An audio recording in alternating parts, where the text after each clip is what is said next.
आगे सुनील भाई जो सतलोक आश्रम से जुड़े हैं, सतगुरु रामपाल जी के परम भगत की सन 1997 से पदवी पे हैं और उन्होंने अपनी शंका जाहिर की है। शंकाएं आप जीव को बता दी गई है, दिखा दी गई हैं।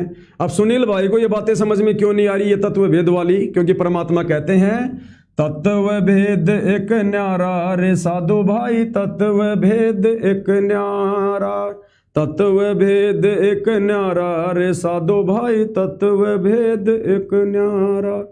परमात्मा खुद स्पष्ट कर रहे हैं कि ये जो तत्व भेद है ये तत्व ज्ञान से न्यारा है, अलग है, ये अलग है। तत्व ज्ञान तो ये हो गया कि ब्रह्मा विष्णु महेश के माता पिता कौन है, सतलोक की जानकारी दे दी भगवान ने, हैं ब्रह्मा विष्णु महेश नाशवान हैं, इन जितने भी संत महंतों को ज्ञान नहीं है, ये तो हो गया तत्व ज्ञान। और उस तत्व ज्ञान का निष्कर्ष फिर क्या है? तत्ववेद ये है कि गुरुदेव भगवान हमें इतना संघर्ष करके ये दुनिया भर के संतों का, पंथों का, देवी देवताओं का ये काला चिट्ठा इतिहास क्यों बता रहे हैं? मकसद क्या है गुरुदेव भगवान का ये सब कुछ बताने का, संघर्ष करने का, जेल जाने का या थूक बिलोने का काल के लोक में, निस्वार्थ भाव से ये परमार्थ का कार्य करने का? उसको कहते हैं तत्व भेद, कि भाई ये हमारी आत्मा के कल्याण के लिए हो रहा है, हमें काल के जाल से छुड़वाने के लिए हो रहा है। और जो इस बात को अच्छे से समझकर और अपनी आत्मा के कल्याण को ध्यान में रखकर जो गुरु भक्ति मर्यादा में रहकर करता है, उसको कहते हैं तत्व भेद। तो ये है वो तत्व भेद जो सतलोक आश्रम से जुड़े भाई बहनों की समझ में अभी नहीं आ रहा है। तो कहते हैं तत्व भेद एक न्यारा रे साधु भाई, तत्व भेद एक न्यारा। अब ये समझ में कब आएगा? समझेगा कोई गुरुमुख प्यारा, तत्व भेद एक न्यारा। कौन समझेगा? गुरुमुख प्यारा। क्यों बोलना पड़ा परमात्मा ने गुरुमुख प्यारा? अरे गुरु के तो सारे प्यारे हैं जिन्होंने नाम ले लिया, और सारे प्यारे हैं वो तो गुरु के। जिस प्रकार एक पिता के 4 संतान हैं, अब वो तो सारी उसकी संतान है, लेकिन उसमें भी विशेष होती है विशेष संतान। और गुरुदेव ने बताया कि विशेष आत्मा फिर कौन होती है? जो उस बाप की आज्ञा में रहकर चलती हैं, वो माता पिता उन बच्चों पर विशेष ध्यान देते हैं। तो इसी प्रकार गुरुमुख प्यारी आत्मा होती हैं जो अपने गुरु को परमेश्वर मानकर उनकी आज्ञा में चलती हैं। तो गुरु फिर उन आत्माओं पर विशेष रजा करते हैं, दया करते हैं, विशेष ग्रेस मार्ग देते हैं, आशीर्वाद देते हैं। उन आत्माओं को फिर आगे का ये भेद समझ में आता है। तो समझेगा कोई गुरुमुख प्यारा। अब सतलोक आश्रमों से जुड़े भाई बहन, हमारे सुनील जटियान भाई बहन, ये क्यों नहीं समझ पा रहे तत्व भेद को? इसके पीछे कारण है अहंकार, मान बढ़ाई। मान गुमान छोड़ मेरे मनवा, तत्व भेद तब दर्श। अब ये तत्व भेद कब समझ में आएगा? ये भी परमात्मा ने बता रखा है कि हर किसी के समझ में नहीं आएगा, गुरुमुख प्यारी आत्माओं के समझ में आएगा, जैसे सात संगत वालों के समझ में आ गया है। और इस भाई की लाख कोशिशों के बावजूद भी सात संगति रूपी पेड़ का कोई पत्ता टस से मस नहीं हो रहा। ये अपने मन में खुश हो रहे हैं कि बस ये किला ढह गया, लोग उमड़ उमड़ के आ रहे हैं, आश्रमों में आ रहे हैं, कोई नहीं जा रहा मेरे भाई। और ना किसी को जबरदस्ती रोक के रखा जाता है। यहाँ पर आश्रम वाले आंख फाड़ फाड़ के रह गए कि हमने जो 3 मई का टाइम दिया था पीला पर्चा निकाल के कि 3 मई तक आ जाओगे तो माफ कर देंगे सात संगत वालों को, नहीं तो नहीं करेंगे। वो 3 मई के दिन जो पाठ चला था 3 दिन का, स्टेट वाइज एक स्टेट के कोई 10 लोगों को जो हर भक्तों को जानते थे, ऐसे ऐसे कम से कम 100 भक्तों को सतलोक आश्रम के गेट पर बैठा रखा था 3 दिन तक कि सात संगति वालों की पहचान करो। एक भी नहीं आया। उसके बाद उन्होंने कहा कि भैया हमारे तो आंखें खराब हो गई, आंख फाड़ फाड़ के हम तो बैठे रहे, कोई आया नहीं, जाओ रे जाओ रे जाओ रे जाओ रे, कोई नहीं गया। तो ये तत्व भेद कब समझ में आएगा भाई और बहनों? इसका परमात्मा ने फॉर्मूला बताया। मान गुमान छोड़ मेरे मनवा, तत्व भेद तब दर्श। ये मान गुमान छोड़ मेरे मनवा, तत्व भेद तब दर्श। प्रेम भाव सतगुरु में हो जा, तब सहज अमृत बरस। प्रेम भाव सतगुरु में हो जा, तब सहज अमृत बरस। प्रेम भाव सतगुरु में हो जा, फिर सहज अमृत बरस है। अब प्रेम भाव अपने गुरु जी में केवल सतसेवकों का है। क्योंकि एक कै साधे सब सदै, सब साधे सब जाए, और माली सींचे मूल को फले फूले अगाए। ये पतिव्रता पद की भक्ति केवल साध संगति में है, बाकी आश्रमों में तो व्यभिचारणी भक्ति है, व्यभिचारणी। तो क्या कह रही है वाणी? प्रेम भाव सतगुरु में हो जा। अब सतगुरु में प्रेम भाव उस समय होगा जब आप एकमात्र अपने गुरु को अपना इष्ट मानकर, अपना कबीर भगवान मानकर पूजोगे। अब सतलोक आश्रमों में तो भैया दाढ़ी मूछ वाले कबीर को तो अपना भगवान मानते हैं, सतगुरु रामपाल जी को अपना गुरु मानते हैं। तो बताओ प्रेम भाव कैसे दर्शेगा? अरे एक स्त्री है, उसका एक पति है और उसका एक देवर भी है। अब वो स्त्री यदि अपने देवर से भी उतना ही प्यार करेगी जितना अपने पति से कर रही है, या अपने पति से ज्यादा अपने देवर से प्यार करेगी, तो वो कभी भी पतिव्रता स्त्री नहीं कहलाएगी। तो सतगुरु रामपाल जी के भक्ति मार्ग में सतगुरु रामपाल जी तो समझो हमारे पति हैं, हमारे पति। और जो भाव अपने पति में होता है वो देवर में कभी नहीं होना चाहिए। तो हम सत्सेवक भाई बहनों ने केवल अपने पति परमेश्वर, अपने गुरुदेव भगवान से प्रेम किया है, और उसके बाद हमें देवर दावर की कोई आवश्यकता नहीं है मेरे भाई। वो तो एक सांसारिक दृष्टिकोण से परमात्मा ने समझाया। अगर समाज में रहना है, परिवार में, तो देवर को भी छोटे भाई की दृष्टि से लेना पड़ेगा। लेकिन भक्ति मार्ग में तो देवर के लिए कोई जगह नहीं है। हमारा पति परमेश्वर एक ही है, और पति परमेश्वर उस कबीर भगवान का कोई छोटा भाई है नहीं जो हम उसको देवर की तरह उसको भी हम आदर देंगे। तो साथ संगत में तो केवल पति परमेश्वर की पूजा होती है। अब इन सतलोक आश्रमों में क्या होता है, यहां पर इन्होंने अपना जो पति तो मान रखा है दाढ़ी मूछ वाले कबीर के नकली फोटो को, और सतगुरु रामपाल जी को मान रखा अपना देवर, यानी गुरु मान लिया सतगुरु रामपाल जी को, और पति परमेश्वर मान रखा है दाढ़ी मूछ वाले कबीर की फोटो को। तो इनका पति तो हो गया दाढ़ी मूछ वाला कबीर, और इनका देवर हो गया सतगुरु रामपाल जी। अब बताओ भाई और बहनों, पति के साथ साथ देवर से भी प्रेम करने वाली, शारीरिक संबंध बनाने वाली स्त्री को आप कैसे पतिव्रता कहोगे? कैसे आपका पति आप पे प्रसन्न होगा? कैसे आपकी आवश्यकताओं की पूर्ति करेगा? कैसे आपका ज्ञान योग खोलेगा? इसलिए आप लोगों को तत्व भेद समझ में नहीं आ रहा। 2-4 और पाल रखे हैं, दादा गुरु जी, पंडित चिदानंद जी, गरीबदास जी, ये भी साथ में हैं। यानी जो देवर के जो दोस्त है ना, देवर के दोस्त, उनको भी साथ साथ में दरबार में रखते हैं, उनका भी बहुत दिवस मनाते हैं, उनको भी दंडोत करते हैं। तो वो पति परमेश्वर क्यों प्रसन्न होगा? परमात्मा कहते हैं सेज बिछावे सुंदरी, अंदर पर्दा होए, और तन सौंपे मन दे नहीं, वो कदे न सुहागण होए। तो ये हालत है सतलोक आश्रम से जुड़े भाई बहनों की। तो कहते हैं प्रेम भाव सतगुरु में हो जा। जो प्रेम भाव अपने गुरु को इष्ट मानकर साथ संगति वाले भाई बहन भक्ति कर रहे हैं, हमारा प्रेम पूरी तरह हमारे गुरुदेव भगवान में है, हमारा इष्ट हमारा गुरु है, दाढ़ी मूछ वाला कबीर नहीं है। हम इस जून के महीने में 27, 28, 29 जून को हम किसी दाढ़ी मूछ वाले का प्रकट दिवस नहीं मनाएंगे। सन 2019 से हमने दाढ़ी मूछ वाले को परमेश्वर मानकर, इष्ट मानकर उसका प्रकट दिवस मनाना, उसकी फोटो घर में रखना, उसको दंडवत करना हमने बंद कर रखा है। तभी तो पिछले 7 वर्षों से पूज्य गुरुदेव भगवान का जो प्रेम है, जो प्यार है, अनवरत बरसात की तरह हम सत्सेवकों पर बरस रहा है। तो जो फॉर्मूले गुरुदेव भगवान ने बताए ना, उन फॉर्मूलों के अनुसार चलना पड़ेगा। तो कहते हैं प्रेम भाव सतगुरु में हो जा, तब सहज अमृत बरस है। उसके बाद ये तत्व भेद की दया होगी। जिन सार सबद पाया नहीं, वो सतलोक जानने तरस। जिन सार सबद पाया नहीं, वो सतलोक जानने तरस। कहें कबीर मुक्ति को पाले, हरदम सतगुरु नाम सुमर के। हरदम सतगुरु नाम सुमर के, हरदम सतगुरु नाम सुमर के। मुक्ति का मार्ग जोर है, कोई देखो सतसंग करके। मुक्ति का मार्ग जोर है, कोई देखो सत्संग करके। ये शब्द को समझना तो बहुत दूर की बात है सतलोक आश्रम वालों के लिए।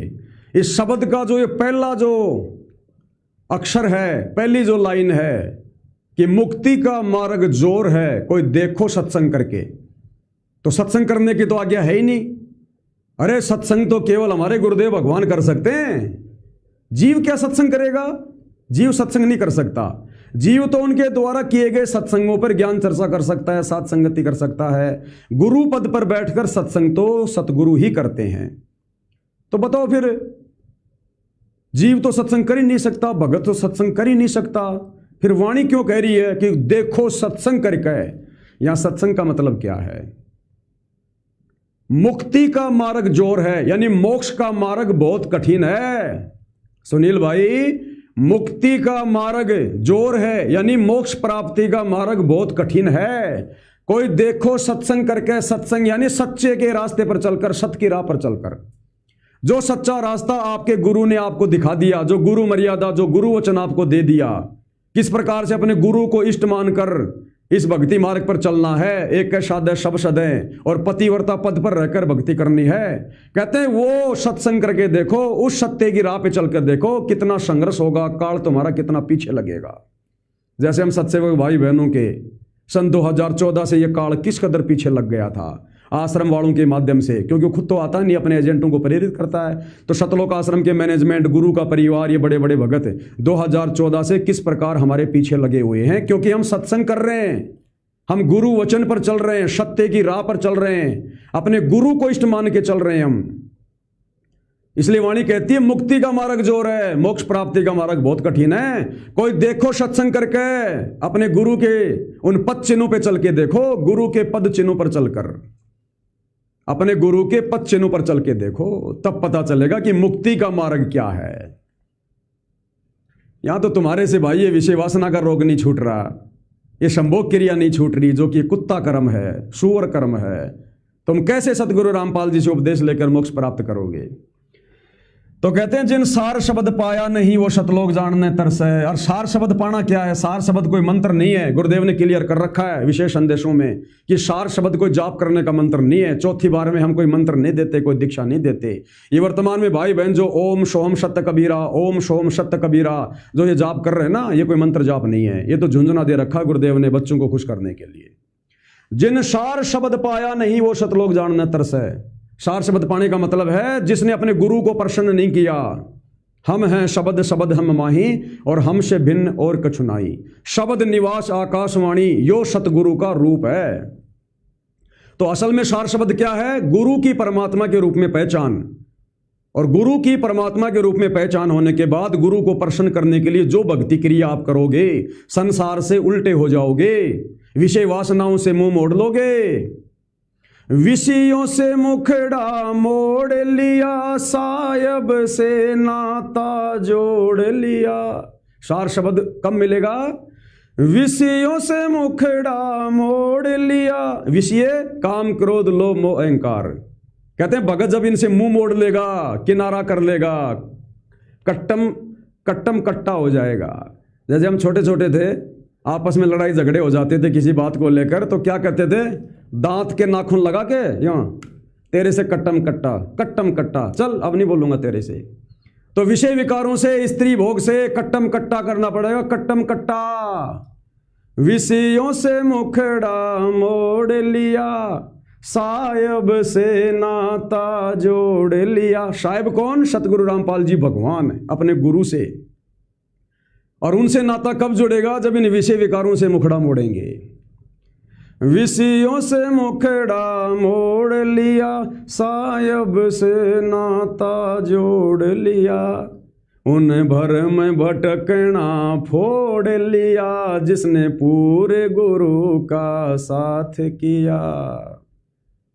उसने भरमना भटकना फोड़ दिया जिसने पूरे गुरु का साथ किया। क्योंकि पूरे गुरु का साथ करोगे तो ज्ञान भी पूरा मिलेगा, तत्व भेद मिलेगा, तत्व भेद मूल ज्ञान। वही आत्मा फिर इन विषय विकारों से मुंह मोड़ सकती है। और जो भगत अभी सतगुरु से उपदेश लेकर काल प्रेरित हैं, विषय वासनाओं में पड़े हुए हैं, वो अभी विषय विकारों से मुंह नहीं मोड़े हुए हैं, तो उन पर वो तत्व भेद की दया नहीं हो सकती। तो असल में सार शब्द क्या है? अपना सतगुरु, यानी सतगुरु को जिसने प्रसन्न कर लिया, और सतगुरु ने प्रसन्न होकर जो ग्रेस मार्ग दे दिया, विशेष आशीर्वाद दे दिया कि ये आत्मा मेरे मार्ग पर बिल्कुल एक्यूरेट भक्ति कर रही है, सही भक्ति कर रही है। और गुरु उसकी भक्ति क्रिया से दूर बैठकर भी प्रसन्न होता है, गुरु उसकी भक्ति क्रिया से दूर बैठकर भी खुश रहता है, प्रसन्न रहता है कि ये आत्मा मेरे बताए अनुसार भक्ति कर रही है। क्या होता है विशेष आशीर्वाद, क्या होता है गुरु की मेहर, क्या होती है, आपको गुरुदेव भगवान के मुख कमल से सुनाते हैं कि गुरु किन आत्माओं पर विशेष रजा करता है।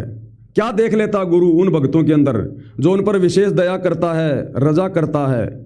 ये सत्संग सुनिएगा भाई और बहनों, पूज्य पूज्य गुरुदेव का। कहते हैं तुम्हारा जो कल्याण कैसे होगा कि सतगुरु जो तत्वदर्शी संत है उसको नजर निहाल कर के इतना उनके अनुसार उनके मर्यादा में चल के वो तेरे ऊपर गदगद हो जाए, वो संत के मेरी प्यारी आत्मा परमात्मा को पाने के रास्ते पर बिल्कुल सही चल रही है। तो अंदर से जो एक हिलोर आती है संत के अंदर से, जिस भक्त की, जिस बहन भाई की क्रियाओं से जो प्रसन्न हो जाता है कि ये सही मर्यादा में चला, तो वो जो एक रजा आती है मेहर, उसके बाद फिर एक उसके प्रति एक कसक जाती है कि बहुत अच्छी, और परमात्मा अपने बच्चे पर मेहर रखना, ऐसे ही चले। तो वो एक आशीर्वाद आपको एक्स्ट्रा मिलता है जिसको ग्रेस मार्क कहते हैं। तो यहाँ कहते हैं इन बातों के पाइए कर सतगुरु नजर निहाल है। मान लेते नहीं वो ज्ञान भी हो गया कैसे ऐसे होता तो, और सतगुरु नजर निहाल हुआ नहीं, तुझे सार नाम फिर सार शब्द मिला नहीं तो भी बात बिगड़ेगी। इसलिए ये कल्याण कहती है बातें कहन सुन की ना है, कर पाड़ने की है। ये बातें कहन सुनन की नहीं, ये कर पाड़ने की हैं। तो ये कर पाड़ने वाला काम सात संगत वालों ने कर दिखाया। तब गुरुदेव भगवान संकल्प दीक्षा वाले के भी हृदय में बैठे हुए हैं। संकल्प दीक्षा वाला भी सार शब्द यानी अपने गुरु को अपने हृदय में लेके बैठा हुआ है। अरे वैसे तो गुरु गधे कुत्ते सुअर सबके हृदय में बैठा हुआ है, लेकिन वो बैठना नहीं है। अरे विशेष आशीर्वाद के रूप में, मेहर के रूप में, कि काल फिर उस आत्मा को तोड़ नहीं सकता, डगमग नहीं कर सकता भक्ति मार्ग में। तो वो है असल में सार शब्द, वो है सार शब्द की प्राप्ति। क्योंकि सार शब्द कोई मंत्र नहीं है, आपका गुरु ही शब्द है। और गुरु जिस पर विशेष मेहर कर दे, अपना ग्रेस मार्ग दे दे, विशेष कशेक, विशेष आशीर्वाद, जैसा परमात्मा बता रहे हैं, विशेष आशीर्वाद। एक तो सिर पे हाथ रखना, और एक क्या बता रहे हैं, विशेष आशीर्वाद। एक कसक जाती है अंदर से, एक मेहर जाती है कि ये मेरा बच्चा बिल्कुल मर्यादा में रहकर विशेष भक्ति कर रहा है। तो उसको कहते हैं सार शब्द की प्राप्ति, यानी गुरु की पल पल भगत पे नजर। जो बच्चा गऊ की नजर में यूं साईं को संत, भक्तों के पीछे फिर भगत वत्सल भगवंत। तो कहते हैं जिन सार शब्द पाया नहीं, वो शतलोक जानने तरस। कहें कबीर मुक्ति को पाले, हरदम सतगुरु नाम सुमर के। हरदम के दो अर्थ होते हैं। एक तो हरदम का मतलब होता है लगातार, कंटिन्यू। जैसे वो हरदम लगातार, वो हरदम चल रहा है, हरदम यानी लगातार, कंटिन्यू। और दूसरा हरदम का मतलब होता है हर एक श्वास में, हर मानी हर एक, और दम यानी श्वास। जो हरदम यानी लगातार, और हरदम यानी हर श्वास में सतगुरु नाम सुमर के, यानी अपने गुरु जी की भक्ति कर रहा है, श्वास से सुमरण कर रहा है, या मंत्र जाप कर रहा है, सत्संग सुन रहा है। यानी काल के कुकर्मों के लिए कोई जगह नहीं, हर दम सतगुरु नाम सुमर के। अब भैया जब आप अपनी पति के साथ में या अपने पत्नी के साथ में जब संभोग करते हो, तो आप हर दम में आप श्वास में सुमरण जाप कर रहे हो क्या? परमात्मा का चिंतन कर रहे हो क्या? निकट भी नहीं रहते उस समय आप परमात्मा के निकट भी, आपको भगवान भी याद नहीं रहता, आपको अपने परिवार का कोई अन्य व्यक्ति भी आपको याद नहीं आता। चाहे आपको कितनी टेंशन है, करोड़ों का कर्जा है, और सुबह पता है कि 4 बजे लोग आएंगे मांगने वाले, और जब आप वो पति पत्नी वाला कुकर्म करते हो, आपको वो मांगने वाले भी ध्यान में नहीं आते। उस समय आप इतने मगन हो जाते हो। तो बताओ हरदम सतगुरु नाम कहां से सुमरोगे, विषय वासनाओं के पुजारी? तो विचार करो भाई और बहनों, सतलोक आश्रम वालों, अभी आप भगवान और भक्ति से कितने दूर हो।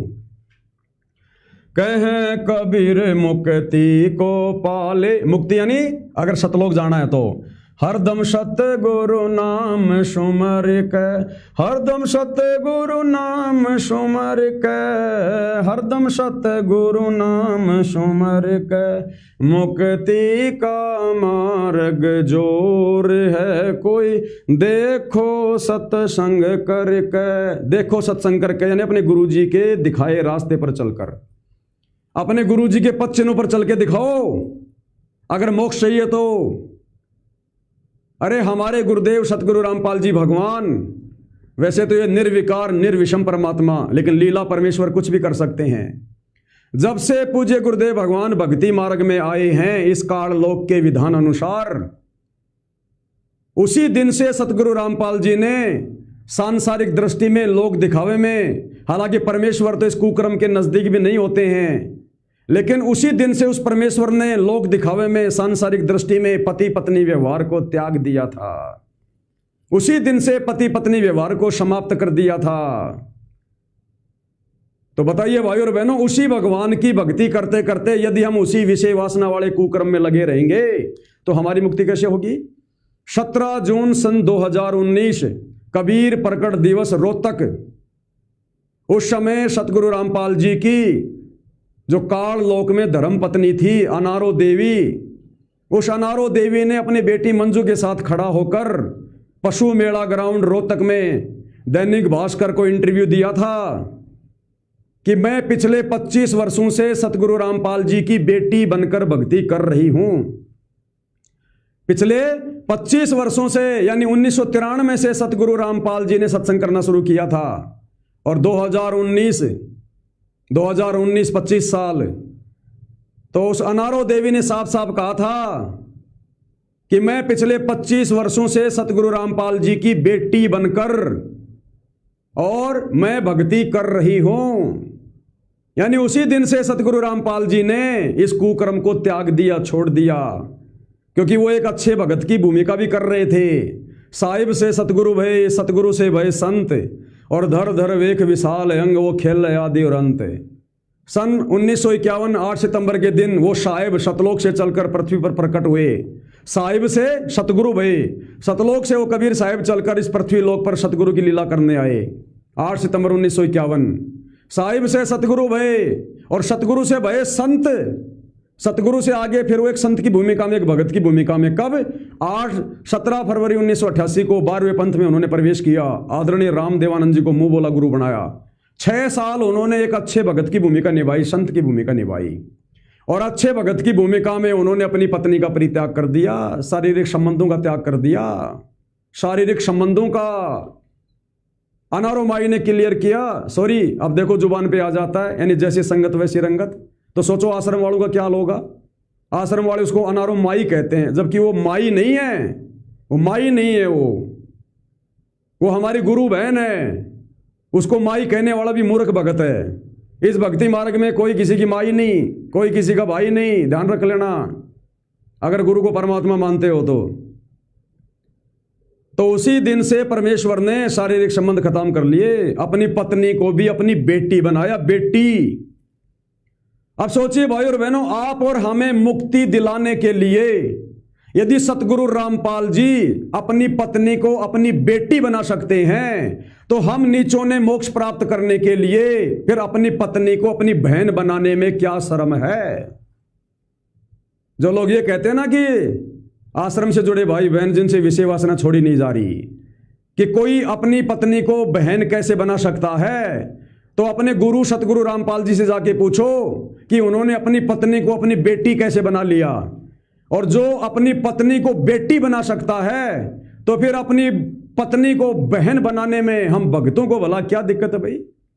हम भक्तों को क्या दिक्कत आ रही है? मुक्ति का मार्ग जोर है, कोई देखो सत्संग करके। सत्संग करने का मतलब अपने गुरु जी के पद चिन्हों पर चल के देखो। मोक्ष का मार्ग कठिन है, कोई देखो सत्संग करके। तेरे गुरु ने जो एक अच्छे और नेक भगत की भूमिका करके दिखाई है, उस भूमिका पे चल। तेरा गुरु भी तो भगत था, 17 फरवरी 1988 भगत की भूमिका में था।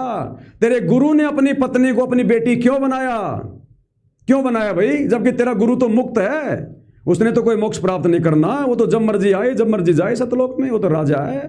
लेकिन आप और हमें भगत बनाने के लिए उन्होंने एक उदाहरण पेश कर दिया कि नालायको, इस भक्ति मार्ग पर, यथार्थ पंथ में, कबीर परमात्मा के भक्ति मार्ग में ये बकवाद नहीं चलेगी, विषय वासना वाला खेल नहीं चलेगा। जब गुरु ने आप और हमारे आत्म कल्याण के लिए अपनी पत्नी को बेटी बना लिया, तो हम नीचों ने तो अपनी मोक्ष के लिए क्या कुछ नहीं कर देना चाहिए। फिर हमने यदि अपनी पत्नी को बहन बना लिया तो कौन सा जुर्म कर दिया, कौन सा गलत काम कर दिया। और जो ये नहीं करेगा, विषय विकारों से मुंह नहीं मोड़ेगा, अगर रमेणी नहीं हुई है और ये ज्ञान हो गया, उसके बाद भी यदि कोई रमेणी से मुंह नहीं मोड़ेगा, वो भगत नहीं है, मोक्ष नहीं होगा। और जिसकी रमेणी हो गई और यदि अब ये ज्ञान हो गया कि ये विषय विकार तो बाधक हैं, तो भाई पत्नी को बहन बनाना पड़ेगा। अगर आपके गुरु ने अपनी पत्नी को बेटी बनाया है तो आपने भी अपनी पत्नी को बहन बनाना पड़ेगा। यानी विषय वासना छोड़ने के बाद चाहे बेटी बनो चाहे पत्नी बनो, चाहे बेटी बनो चाहे बहन बनो, बात एक ही है। क्योंकि वो कर्म तो हमने करना नहीं, उस कर्म के दृष्टिकोण से तो हमने उसको देखना नहीं है, हमने परमात्मा की आत्मा की दृष्टि से देखना है, आत्मा की दृष्टि से। तो बहन को हो चाहे बेटी को हो, बात एक ही है। तो भैया ये तत्व भेद है सुनील भाई, तत्व भेद। भगत समाज को भ्रमित ना करो। हमारे वाला सात संगति वाला ये किला ढहे ना ढहे, तुम जरूर ढह जाओगे। परमात्मा की आत्माओं को भ्रमित करने के दोषी जरूर बन जाओगे। ये पाप नहीं उतरेगा सिर से, ध्यान रख लेना। कलयुग की पिछली पीढ़ी है, परमात्मा ने एक एक पौधा बड़ी मुश्किल से लगाया, एक एक पौधा बड़ी मुश्किल से। और माली के उस पौधे में से अगर कोई किसी पेड़ को उखाड़ देता है तो माली कितना नाराज होता है, कितना दुखी होता है। तो आप सतगुरु रामपाल जी परमेश्वर जी के इन पौधों को उखाड़ने का काम कर रहे हो मेरे भाई। आप विषय वासनाओं का जहर संगत में फैला रहे हो, विषय वासनाओं का जहर, विषय वासनाओं के पक्ष में खड़े होके। अभी आप काल प्रेरित हो, सतगुरु प्रेरित नहीं हो। तो जिन सार शब्द पाया नहीं वो शतलोक जानने तरसै, और कहे कबीर मुक्ति को पाले हरदम सतगुरु नाम सुमर के। अब ये बात कि हरदम सतगुरु नाम सुमर के यहां परमात्मा ने 3 बार बोली है। हरदम सतगुरु नाम सुमर के, हरदम सतगुरु नाम सुमर के, हरदम सतगुरु नाम सुमर के। मुक्ति का मार्ग जोर है कोई देखो सत्संग करके। अपने गुरु जी के पच्चिनों पर चलकर देखो। इस सत्य की राह पर इन विषय विकारों से मुंह मोड़ने के बाद में जो संघर्ष करना पड़ेगा अपने पति से, अपनी पत्नी से, समाज से, वो संघर्ष करके देखो। संघर्ष करोगे तो सफलता भी गुरु दिलवाएगा, क्योंकि गुरु की नजर पल पल है उस भगत पर जो संघर्ष करता है, जिसका टारगेट मोक्ष है। तो मेरे भाई ये शब्द जो गुरुदेव भगवान ने दिए ना, ये सामान्य नहीं है। एक एक वाणी में बहुत गहरा अर्थ है, बहुत गहरा रहस्य है। ये तत्व भेद की बातें हैं।